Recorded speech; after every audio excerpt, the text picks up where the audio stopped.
Sir हम बिहार वाले से होते हैं सर, बिहार के बच्चे जो ठान लेते हैं वो आईएएस बन के दिखाते हैं सर, जो आईएएस बोल दिए वो बन के दिखाते हैं। ये मैंने भी आपके बोल मैंने भी दीवार के पीछे कुछ कोई चार्ट लगा हुआ, कैसा चार्ट लगा है? मैंने सिविल गोली का चार्ट लगा चुका है, मतलब जैसे पास में पढ़ता हूँ तो पास में फॉर्मूला चिपका रखा हूँ। तो पास में जैसे कोई फॉर्मूला याद नहीं है तो बार बार ये सब देख लेता हूँ, और ये फॉर्मूला को मतलब बार बार देखने से याद भी रहता है, मतलब इसलिए ये सामने ही चिपका रखा हूँ। और चलिए सामने बढ़िया। वैसे बहुत फॉर्मूला और भी है, ये सब मैंने कम से कम थ्री टाइम्स मतलब रिवाइज कर चुका मैंने। थ्री वो टाइम्स बुक रिवाइज कर। मतलब हाँ 3 टाइम्स मतलब। और टेस्ट मैंने लगभग 100+ टेस्ट दिया, मतलब subject wise chapter wise full test मतलब 100+ दे चुके मतलब।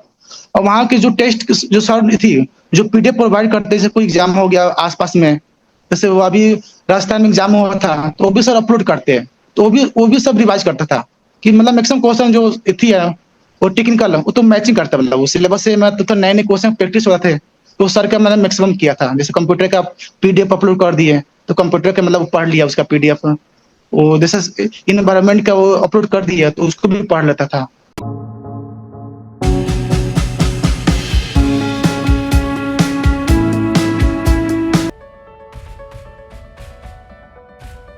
हाय guys, welcome to my YouTube channel. जैसा कि आपको पता है, आरआरबी जेई का रिजल्ट आ चुका है। आप लोग बहुत देर बेसब्री से वेट कर रहे हैं कि इस चैनल पर इंटरव्यूज आए।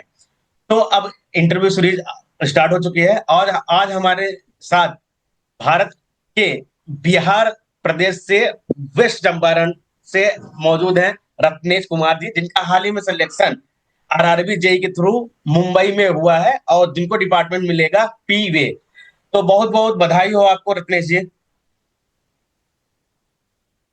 थैंक यू सर, आपको भी थैंक यू फॉर इसके लिए, इस इंटरव्यू लेने के लिए आपको बहुत धन्यवाद देना चाहूंगा, आपकी टीम आपको टीम के लिए, जो आप इतना मेरे लिए अनमोल टाइम निकाल के मेरे इंटरव्यू देने के लिए अपने टाइम निकाला मेरे लिए। सबसे पहले हम आपके बारे में थोड़ी सी जानकारी लेना चाहेंगे, उसके बाद हम तैयारी से रिलेटेड क्वेश्चन पूछेंगे। Okay sir. सर मेरा नाम रत्नेश कुमार है, मैंने मेरठ से भारती यूनिवर्सिटी से बीटेक किया है। इससे बीटेक 2023 से फाइनल हुआ है, उसके बाद मैंने एसएससी जेई का एग्जाम दिया था, तो फ्री निकला था, मेंस दिया वो, लेकिन फाइनल लिस्ट से बाहर हो गया क्योंकि मेंस में स्कोर कम आ गए थे मेरे। उसके बाद जस्ट उसका रेलवे का एग्जाम का डेट आ गया दिसंबर के आसपास में, तो मैंने मुश्किल से मुझे 15 दिन टाइम मिला था, तो मैंने 15 दिन के अंदर वो रेलवे का प्री का तैयारी करके जैसे प्री निकाल लिया, और मेरे प्री में बहुत कम स्कोर आ गया।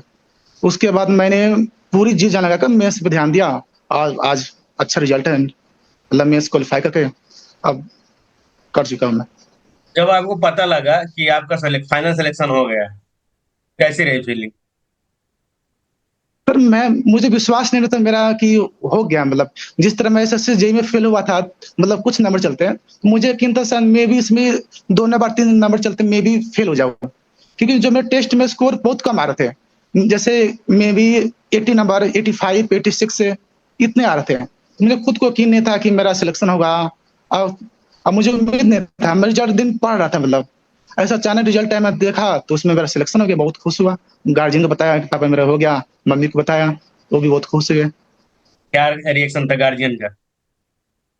मतलब बहुत उन्हें भी विश्वास नहीं तुम्हारा हो गया, बोले कि तुम पहले अपना रिजल्ट भेजो, मैं खुद चेक करता हूँ।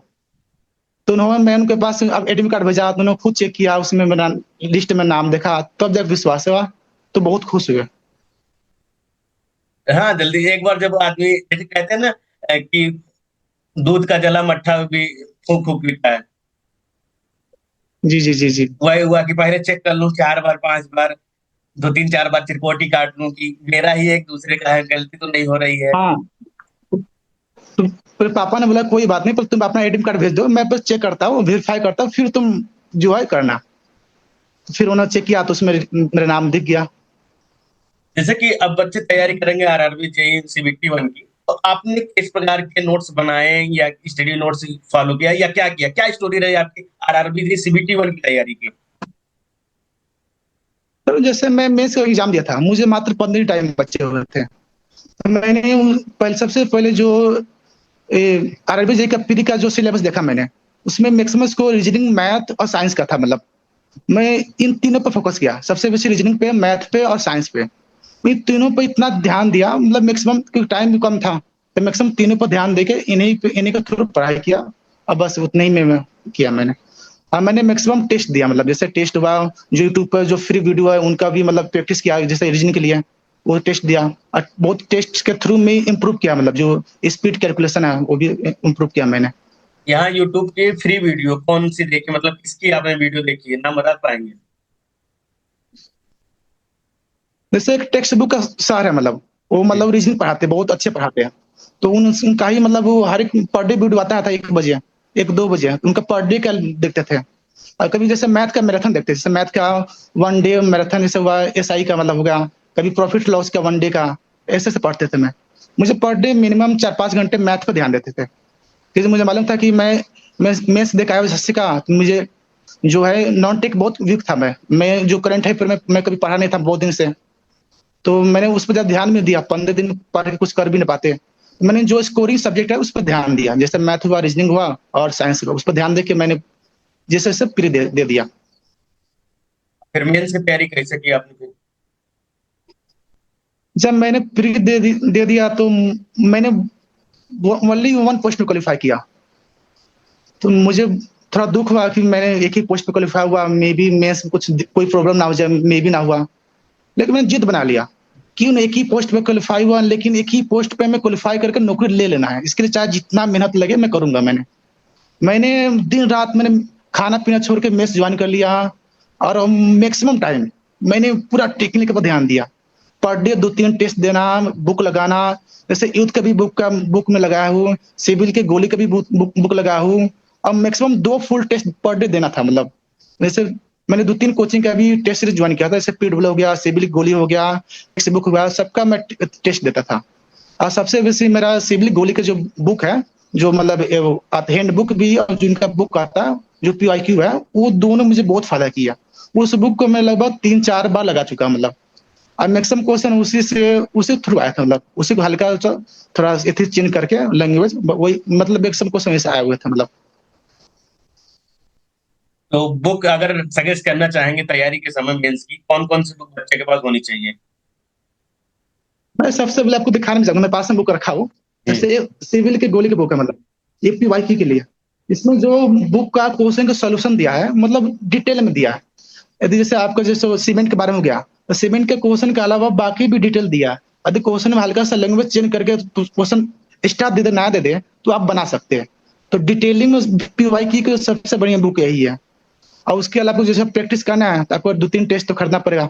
आप जैसे वहाँ टेक्स्ट बुक ले सकते हैं, पीडब्ल्यू की भी टेस्ट सही है, और मैंने सिविल की गोली की भी टेस्ट मतलब मैक्सिमम दिया था। मतलब लगभग मैंने 117 टेस्ट दिया था, मतलब सब्जेक्ट वाइज और फुल वाइज। स्कोर तो बहुत कम आ रहे थे मैंने, लेकिन मैंने कंटिन्यू रखा। मतलब जैसे मैं स्कोर कभी 80, कभी 60, कभी 70 मेंस में आ रहे थे, लेकिन मैंने कंटिन्यू बनाए रखा।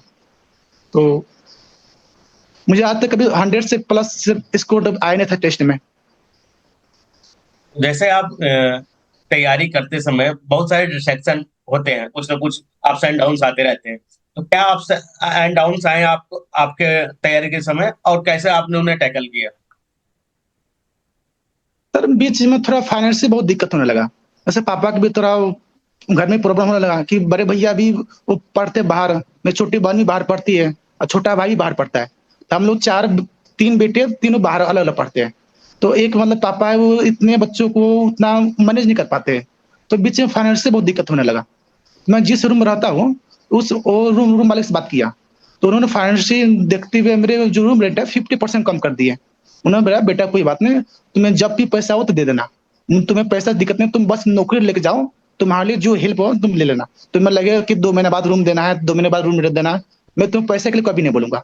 अब मुझे यहाँ तक लगा अभी कि उनका 3 मंथ का रूम का किराया बाकी है, 3 महीने से दिया नहीं मैंने, और कोई मांगे भी नहीं है।